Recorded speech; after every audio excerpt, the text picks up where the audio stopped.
De charme van de Tempel van de Hemel ligt voor een groot deel in het prachtige park naast het tempelcomplex. Daar oefent opa viool met de kleindochter. Maar wordt ook volop gedanst.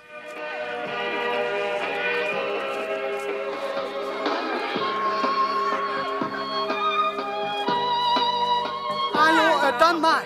En in die idyllische omgeving treffen we 53 Limburgse hockeysticks. De deelnemers aan het hockeykamp zijn niet te missen. En mocht u nog twijfelen waar deze groep vandaan komt? De beste in Beijing, de laatste trein naar Maastricht. Inderdaad, onze provinciale hoofdstad. Het uitstapje naar de Tian-Tan, het Tempel van de Hemel, is een korte afleiding van een programma dat vooral toch op hockey gericht is. Sowieso gewoon voor iedere dag naar een hockeywedstrijd. Vanavond Nederlandse dames. En we proberen nog kaarten te krijgen voor de halve finales en de finales. En dat is vooral leuk omdat veel deelnemers Maartje Pauwme persoonlijk kennen.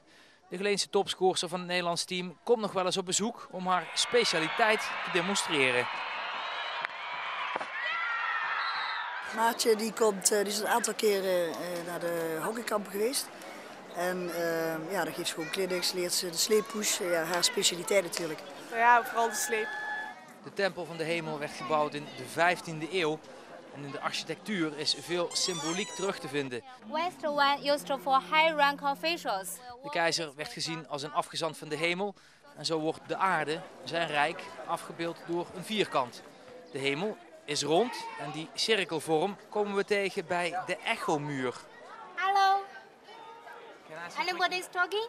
De reisleidster vertelt. Yeah, we're playing with the echo wall. It's the coastal walk, and I think I can hear from there, but nobody talk with me. That's the problem. Can you tell them to talk with me? Met een omvang van 193 meter kun je aan de westkant iets fluisteren naar een luisteraar aan de oostkant. Maar het fluisteren heeft deze groep niet helemaal begrepen. Allemaal naar voren!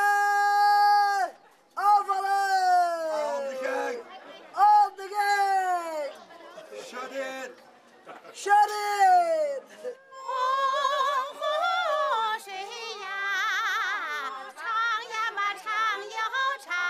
Nee, ik vond het niet helemaal goed.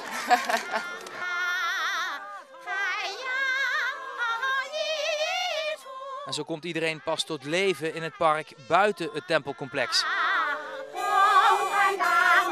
Waar de deelnemers niet alleen handig blijken met de hockeystick. Het is de heerlijke ambiance van Tian-Dan waar de bal of de shuttle de Chinezen en de Nederlanders verbindt. En zo leren we naast het voetbal en hockey weer een nieuwe bezigheid. Hoe heet het, jongens? Wat we nu aan het doen zijn? En zo sluit de Chinese hacky-sack een inspirerende ochtend af. Hey! Het is echt een bijzondere cultuur en ervaring. Het is echt niet te vergelijken met de westerse cultuur. Het is zo anders dan in Rome of in Parijs of in Londen. Of in Athene zelfs. En dan roept de volgende hockeywedstrijd. Dus is het snel souvenirs scoren en op naar de halve finale van Maartje. Thank you. Bye bye. Bye En afrekenen en het wisselgeld niet vergeten. Bye